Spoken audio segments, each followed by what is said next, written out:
Ms. Marvel, the New Mutant.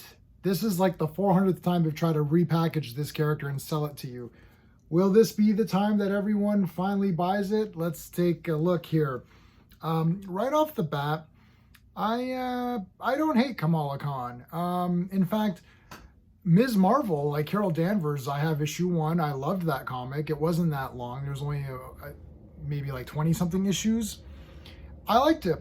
I'm actually a fan of Captain Marvel. I like Monica Rambeau. Monica was my Captain Marvel, the one that I knew. Marvel had already died when I had gotten into comics, and I never went back and revisited any of his comics.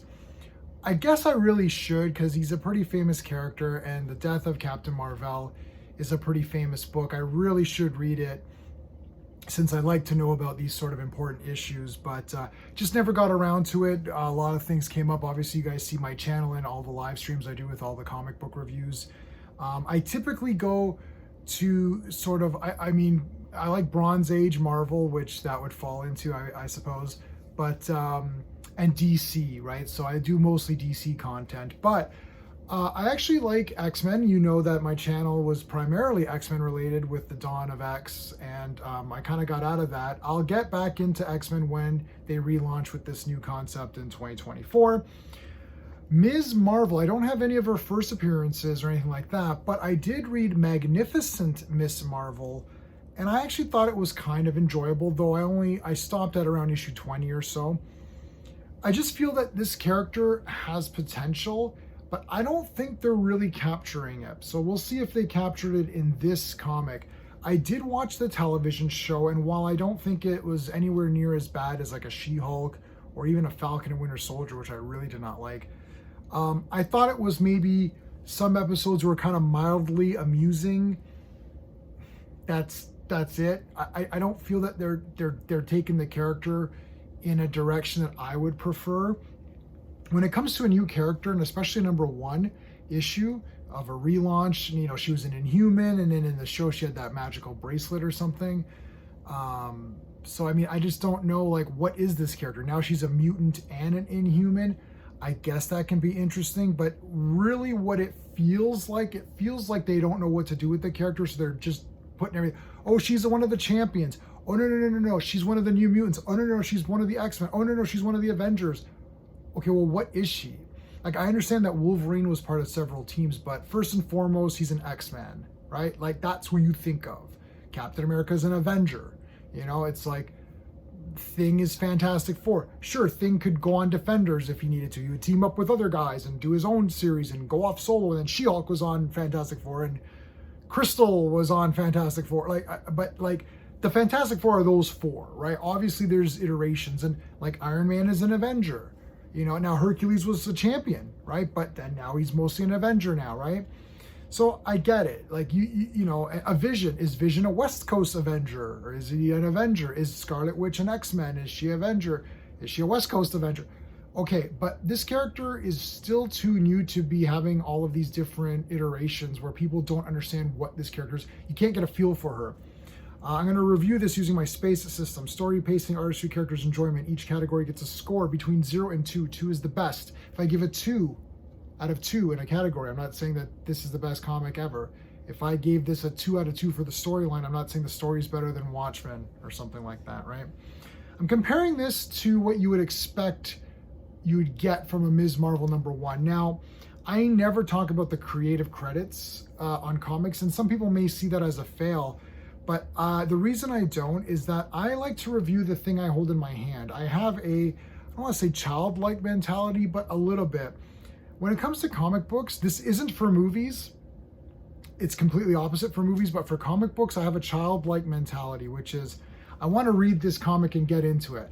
I don't care who made it. I just want to see what it's about. Obviously, Jack Kirby or, you know, Frank Miller or some of these like big super names, you know, Mark Miller, like where you're like, yeah, okay, I know that name. Obviously something like that, but I don't really know who wrote this or anything, but except for the fact that it literally says the Marvel Comics debut of Iman Vellani, who I didn't know who that was, though I suspect that it's probably the actress who plays Ms. Marvel on the show, where they changed her powers around.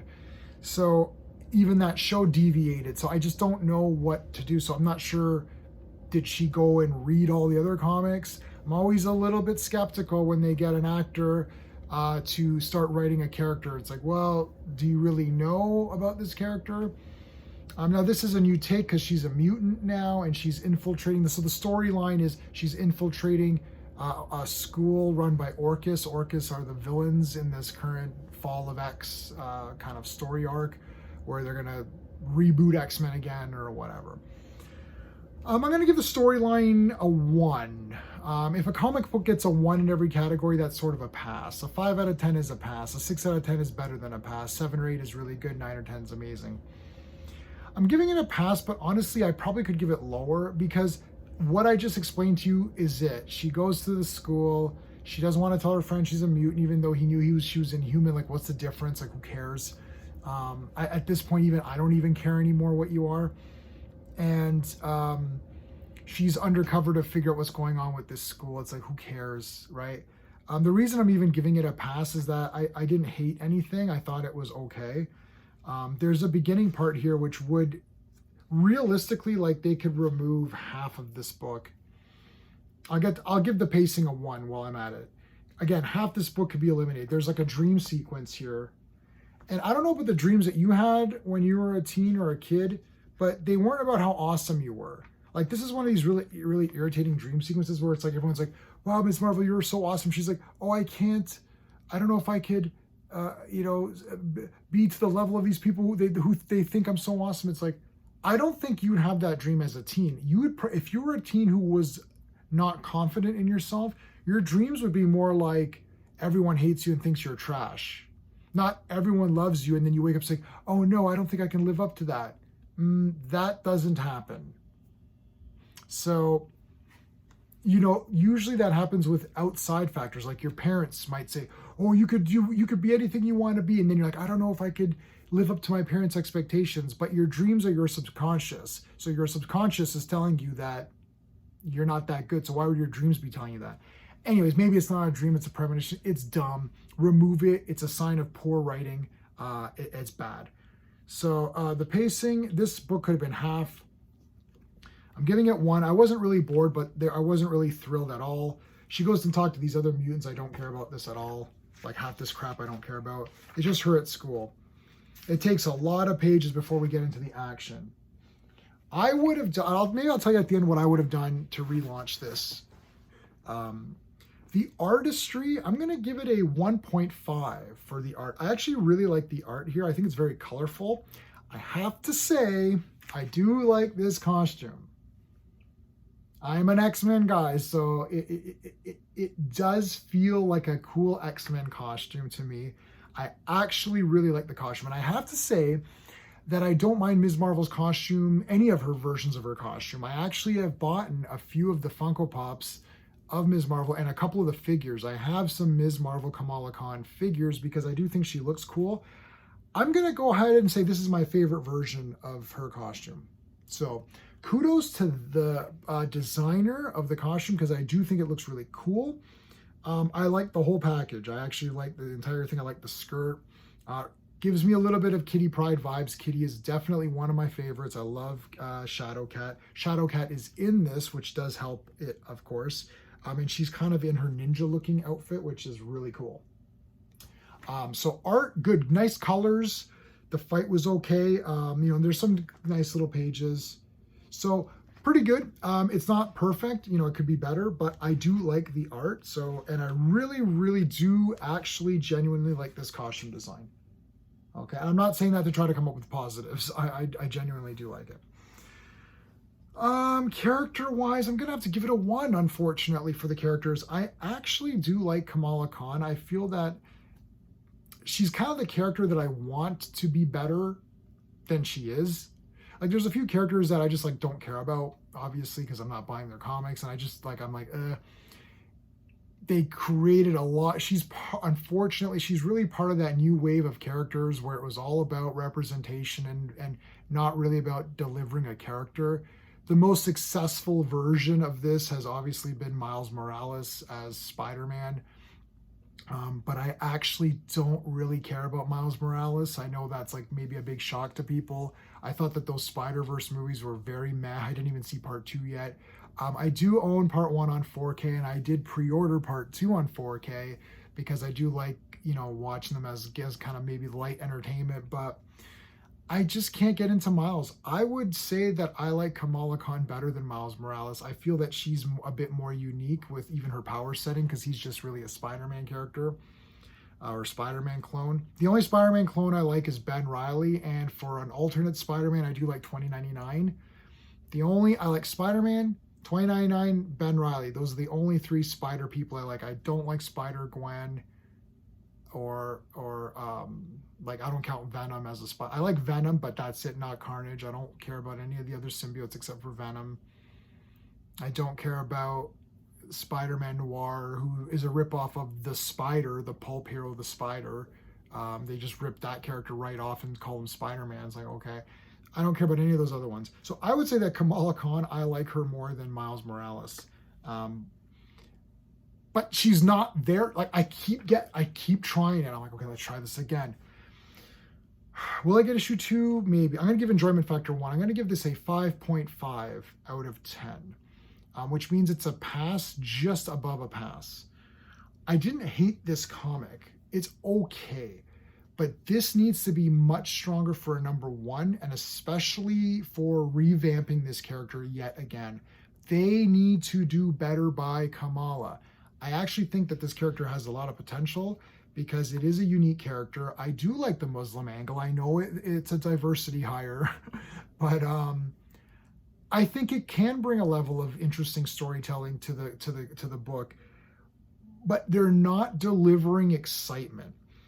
I need an Inhumans in X-Men and this kind of thing. To me, these are characters of action and excitement.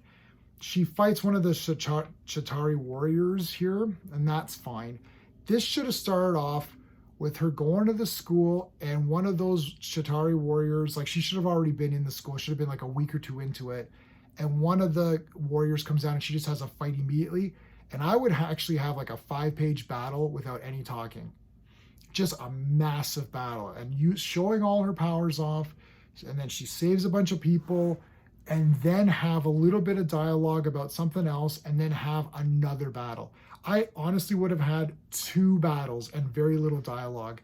Because it's so heavy with dialogue. And the dialogue and the story is very mundane. You're just like, oh, okay, she's going to school, and it's all the typical stuff that you see. It's not bad, but it's very typical. And I'm not sure if Iman, how much she wrote of this, if she wrote the whole thing.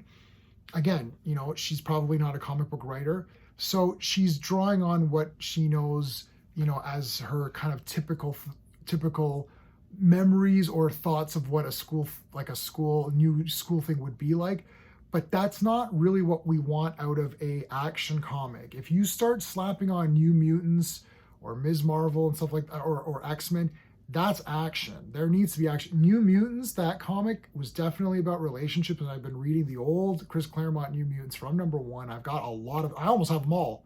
And I've got first Cable, first Deadpool, so I almost have all the New Mutants comics and all the important ones. But that comic got too much into these silly relationships that were kind of generic and poorly written and not enough action. And that's why when Rob Liefeld came in, he just stripped all that away and, action. Now, I'm not saying you need to go so much into action. You do need to have some relationships because we need to get to know Kamala, but not a lot of mundane, oh, look, we're talking, I don't care. Make it interesting then, But I'm giving it a pass. 5.5 out of 10 is a pass. So I think an average reader might give this like a 6 perhaps. Or if you don't like Kamala Khan and you really just can't get over the character, she's not going anywhere for you, I can see someone giving this a 4 out of 10, below pass. I'm giving it a pass. I do like the character. I want to see more with the character. And I really like the costume, so that is a plus. Let's see where this goes. I'm willing to give it an opportunity to excite me. Let's see what happens. But that is it for Ms. Marvel, the New Mutant. If you are seeing this on YouTube, you could have seen it a little bit earlier. I do these usually Tuesdays or Wednesdays when the comics come out. But it is exclusive on Patreon for a few days, and then it goes live to YouTube from that point on.